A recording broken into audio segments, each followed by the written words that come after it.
anti-tap. Anti-tap, it's a must and it's always for keratin bond fusion. And what it does, it actually balances the pH of the bonds.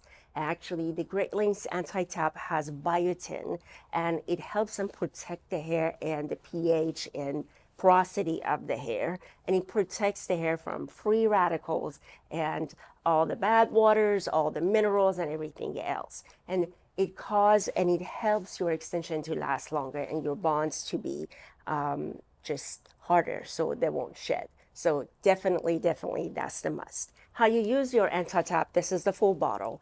Normally, we'll give you this bottle. It has a little thing right here, so we fill that with anti-tap, and the rest would be distilled water. So generally, this one bottle can last you the whole time that you have your extensions. So this bottle probably lasts you 2 or 3 sets, but if you have had it over 1 year, it's not good anymore. So do not try to use something that you have had for 2 or 3 years. So that's another point that is super, super important.